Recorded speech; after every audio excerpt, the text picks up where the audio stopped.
So you have this amazing barbecue sauce that everybody loves and raves about. Your family and friends, they keep buying it and they keep asking you, hey, why don't you get this product to the stores? And then you think to yourself, shoot, maybe I should get this product into the retail space. But how do I get started? Where's the first step? Well, fortunately, in this episode, we were able to connect with some amazing food entrepreneurs at the Fancy Food Show, and they tell us in their own words how they got started and pretty much got their product into the marketplace. Let's check them out.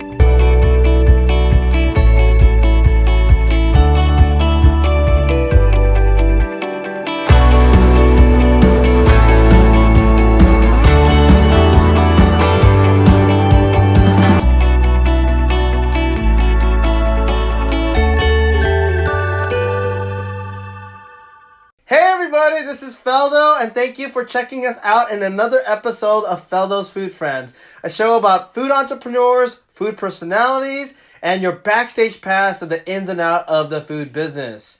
If you're new to this channel, like the food business, or even starting it, please consider subscribing. We interview food entrepreneurs and ask them the tough questions of how they got started, best practices in the food industry, and ways they grew their business. So please definitely check us out. What is that one thing you can do to get your product into the retail space? Taking a step, taking that first step. Taking the first step. It really is. I think a lot of people get very overwhelmed and confused about where do I start, how do I go about it. You put it down on paper and you take that first step. I come from a finance background originally. Food is always a passion of mine. I always loved to make barbecue sauce. I was on a notepad of ideas. I said, I can make a great barbecue sauce. I don't think there's a lot of them out there in the market. And I was like, I want to put it in a bottle. Nice. Took a step, made a call, found a couple places, made the sauce, got it to my house, started selling it door to door. And then you take a step after that, and you keep stepping, and you find yourself, you're like, whoa, I just traveled a mile, and I traveled 2 miles, and that's it. You just take one step after another. We played the student card real hard. We went to a few of our local grocers in Portland, or in Eugene at the time, and we just went in and said, we're doing this project on organic condiments. Can you help us out? And they were really eager to help us understand the industry, how distribution works, how pricing works, and they gave us a lot of really great pointers right off the bat and kind of walked us through the stereotypical kind of steps that a business will take, from self-distributing to when you hit a bigger stage, working with a local distributor and then a big national distributor. And so they kind of gave us the play-by-play, the guidebook, and we've been following it, and we love that they were so willing to give us that advice. It works in a very classic way. Walking in, shaking hands, meeting somebody face-to-face, sharing your product, doing a tasting, and following up, having a relationship with the business owners. Following up with your product once they purchase it, it's really hustling in a classic way. Once you put it on the shelf, is not the end of the battle. It's just the beginning, because it has to come off the shelf somehow. You gotta test out the market, right? So I originally started in farmers markets, about 7 or 8 different farmers markets, and just kind of get a feel of what the customers want. Week after week, the tikka masala was the best one, so then that's when I moved forward with the co-packer. And then I just created a list, and then I just started cold calling and getting my sauce into stores. Not only get my sauce into stores, but then I'll do sampling on the weekends. When I was working as an engineer, on the weekend I would be coming to the ferry building and standing with the jar of sauce for people to try it out. It's a lot of dedication. It's a lot of long hours. Sometimes a long day. You get back and you wonder if it's really worth it, but you have to keep at it. Our retail experience started in the UK, in England. It was a challenge because we had to educate a lot of people in terms of why this was a healthy sugar, the most nutritious natural sugar, including the bioavailable B12 that this has inside it. But once people try it and then they experience the health benefits, then it was much easier getting into stores. We just turned 10 years old, and we've only been in retail for about 2 years now. Oh, wow. So the first 8 years we're just trying to learn how to operate a business. We were just a neighborhood ice cream shop. Gotcha. Yeah, and just trying to keep up with your production and line around the corner, that sort of thing. Then we took on investors and getting managers. I know how you want to make ice cream. I can't. I am not a business person. Gotcha. So, you're the chef, the cook, yeah. and you got other partners helping you to execute that everything. Yes. I think we were pretty fortunate. The Kinder family's done a great job. I tell people we're an 80-year-old startup because it was started in 1946, and because of the tradition the Kinder family had in their catering business and their restaurants, we were called by Costco early on. Oh, wow. And when you start there with one Costco, it's a hell of a jumping off point, and they've been a great partner, and they really taught us the business. My recommendation, is to start online, is Okay. to learn about selling direct to consumer, because if you can get the messaging direct to consumer, really nailed in and be able to sell to someone who comes to your site, then you can start to build up a following.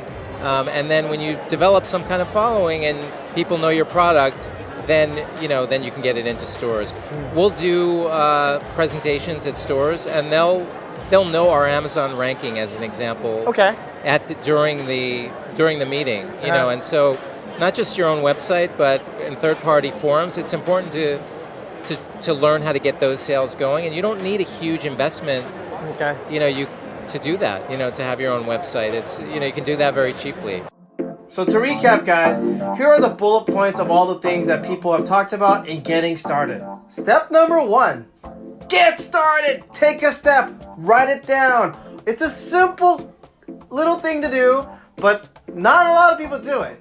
Write things down and just go for it. Whether it's like writing out your recipe, writing out a list of things of people that you want to connect with and partner with, all these little things of just writing it down and taking the first step is crucial in actually doing anything. Step number 2, follow up. You're going to be working with a lot of partners here, whether it's co-packers, grocery stores that you're going to get your product in, or even farmers market.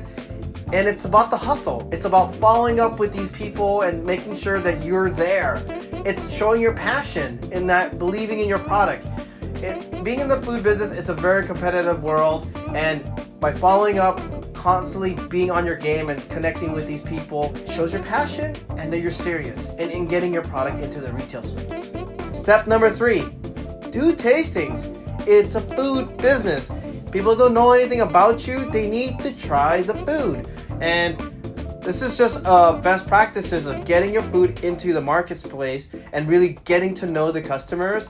You gotta be there, do tastings, connect with customers and see what they like and what they don't like. And you can either improve your product and get your product to the best of your ability into success. Step number 4, sell online. Literally, just go sell direct to your consumer.